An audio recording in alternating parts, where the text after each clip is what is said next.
di sana sini. Refli Harun Channel. Kritis tapi tidak apatis, oposisi tapi kasih solusi. Refli Harun Channel. Selalu terdepan dalam ulasan, berita nggak asal-asalan. Refli Harun Channel. Setiap masalah diulas cerdas, ini channel memang keren cadas. Subscribe, like, comment, and share. Jangan lupa nyalakan loncengnya. Subscribe, like, comment, and share. Keren cadas jiwaku. Subscribe, like, comment, and share. Keren cadas.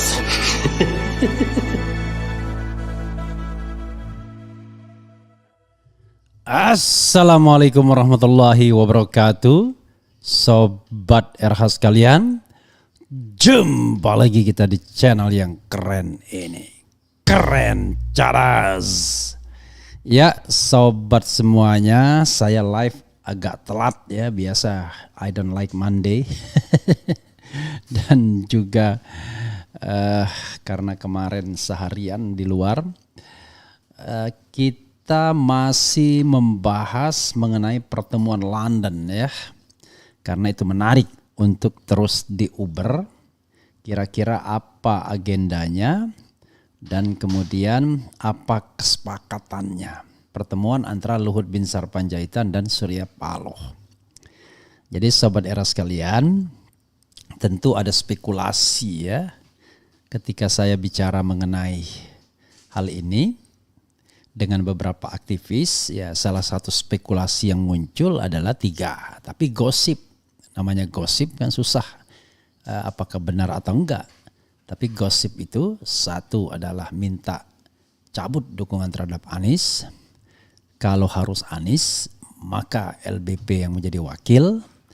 Atau kalau tidak mau 1 dari 2 skenario ini, maka bersiap-siaplah akan diobok-obok. Itu gosipnya, tetapi namanya gosip kan susah kita untuk percaya. Karena itu coba kita lihat apa yang disampaikan oleh pengamat di berita ini yang secara logika mungkin juga bisa diterima ya. Oke. Luhut bertemu Surya Paloh di London, apakah bahas reshuffle dan Anies? Jadi sebenarnya pembicaraannya cuma 1 saja, yaitu Anies. Tetapi reshuffle adalah konsekuensi. Kalau saya menganalisisnya begitu. Kita bacakan kompas.com. Direktur Eksekutif Trias Politika Strategis Agung Baskoro menduga Menteri Koordinator Bidang Kemaritiman dan Investasi Menko Marves Luhut Binsar Panjaitan membawa pesan baik dan buruk dari Presiden Joko Widodo untuk Ketua Umum Partai Nasdem Surya Paloh. Pesan itu diberikan oleh Luhut kepada Paloh saat keduanya bertemu di London, Inggris pada Desember 2022 lalu. Luhut bisa menjadi pembawa pesan Presiden Jokowi, kabar baik dan kabar buruk kepada Surya Paloh, utamanya soal reshuffle dan pencapresan, ujar Agung saat dimintai konfirmasi Minggu. Agung memaparkan apabila pesan itu terkait reshuffle, maka hasil komunikasi Luhut dengan Surya Paloh menentukan reshuffle jadi dilakukan atau tidak ke kubu Nasdem. Dia menyebutkan ada arahan reshuffle kabinet seharusnya digelar Jokowi pada Rabu 11 Januari lalu, namun reshuffle itu tertunda ke 1 Februari, ucap dia. Sepertinya ya. Apabila pembicaraan Luhut dan Paloh itu terkait capres, maka Surya Paloh ingin Anies Baswedan direstui oleh Jokowi.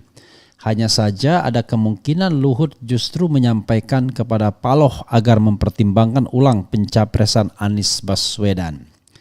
Ada kemungkinan Presiden Jokowi mendorong agar Surya Paloh menimbang ulang mencapreskan Anies, kata Agung. Dengan begitu, kata Agung, disharmoni antara Surya Paloh dan Jokowi yang selama ini mengemuka ke publik bisa tereliminasi. Sebelumnya, Wakil Ketua Umum Partai Nasdem Ahmad Ali mengonfirmasi pertemuan antara Surya Paloh dan Luhut Binsar Panjaitan. Ia mengungkapkan pertemuan itu terjadi di London pada Desember 2022. Pertemuan itu belum lama, pertemuan 2 sahabat kebetulan bertemu di London, ungkap Ali dihubungi Kompas Sabtu. Pertemuan keduanya diketahui dari unggahan Instagram pribadi Wakil Ketua Dewan Pakar Partai Nasdem Peter F. Gonta. Ali menuturkan keduanya membahas soal berbagai masyarakat saat ini. Persoalan masyarakat. Ya, saudara sekalian, tetap saja orang nggak akan percaya kalau itu bicara tentang persoalan masyarakat, bangsa dan negara, karena itu abstrak. Yang spesifik itu adalah soal Anies Baswedan dengan segala varian dan konsekuensinya. Jadi pertanyaannya adalah apakah pertemuan ini diinisiasi oleh LBP atau Surya Paloh? Kalau kita katakan atau tanyakan kepada Ubedillah Badrun, yes, dia mengatakan ini pastilah inisiatif dari LBP sendiri, bukan inisiatif dari Surya Paloh. Tapi sekali lagi ini bukan informasi, ini analisis ya, siapa yang butuh siapa yang lagi galau dan siapa yang tidak galau. Surya Paloh sepertinya ya firm saja kalau seandainya nanti menteri dari Nasdem harus ditarik. Tapi apakah dalam hal misalnya perang, buka-buka borok dia siap atau tidak? Nah itu this is a question ya, ini adalah pertanyaan. Mengingat kenapa? Nah itulah susahnya ya, mengingat bahwa sektor-sektor hukum kita betul-betul di bawah ketiak kekuasaan.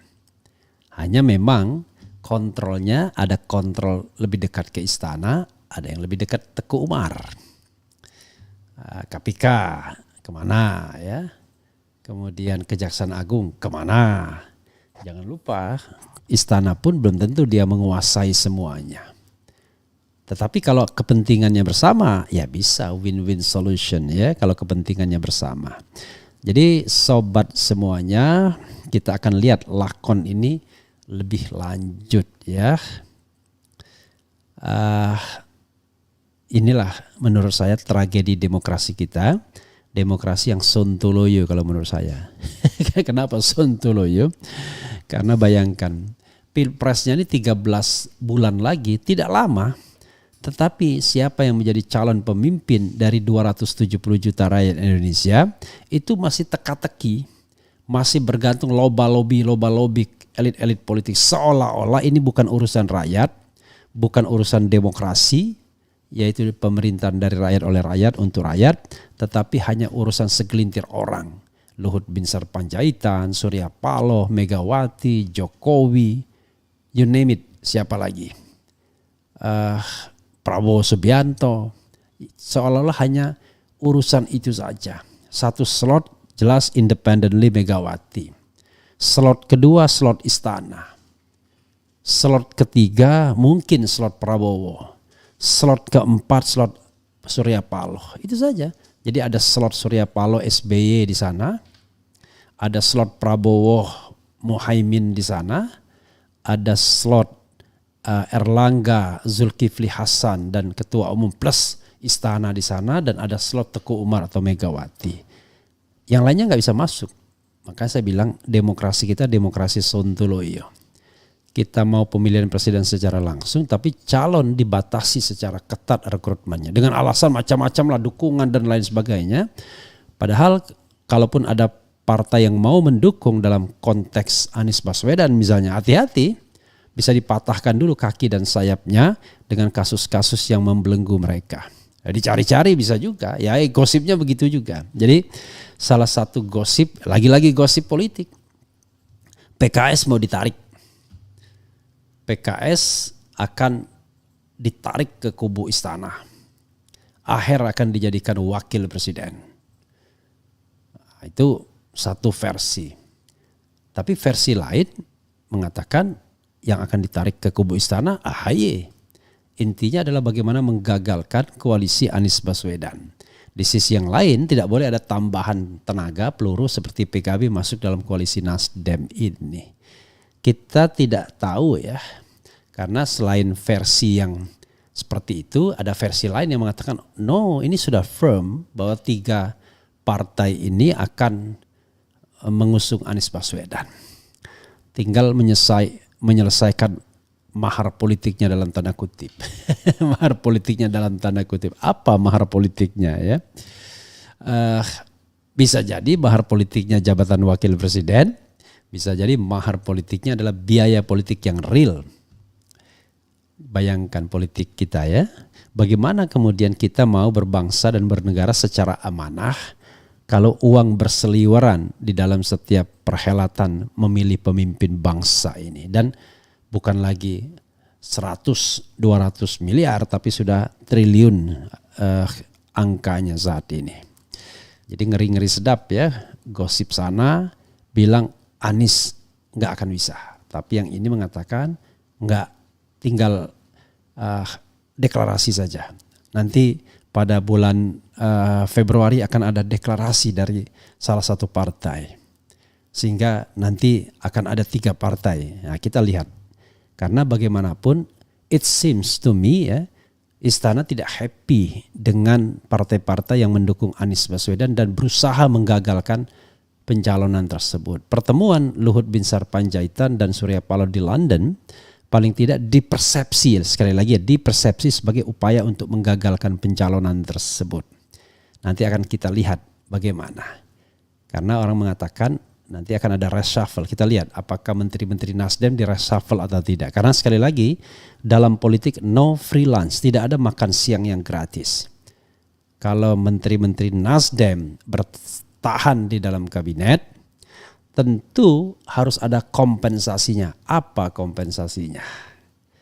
Apakah kompensasinya tadi Luhut menjadi orang nomor 2 gosipnya, ataukah kompensasinya Anies dibatalkan pencalonannya, atau kompensasinya yang tidak mengemuka dalam gosip itu adalah kalau menang tolong pakai politik mikul duor mendem jero. Yang lalu biarlah berlalu, lindungi keluarga presiden dan kroni-kroninya atau orang-orang sekitarnya kalau seandainya kekuasaan berganti. Walau alam, semuanya masih mungkin dan bisa dianalisis ya. Sekali lagi, mungkin dan bisa dianalisis. Jadi saya bukan bicara suatu fakta, tapi bicara mengenai sebuah kecenderungan dan yang bisa dianalisis kecenderungan tersebut ya. Karena kalau kita bicara fakta kita nggak ngerti. Karena hanya orang-orang itu yang terlibat yang tahu apa persisnya pembicaraan itu. Paling tidak yang tahu ya kalau kita lihat gambarnya ya Surya Paloh sendiri, Luhut Binsar Panjaitan sendiri dan Peter Gonta. Tapi kendati demikian kalau mereka melakukan atau menyampaikan press statement, ya belum tentu mereka akan ungkapkan apa yang mereka bicarakan di closed door tersebut ya.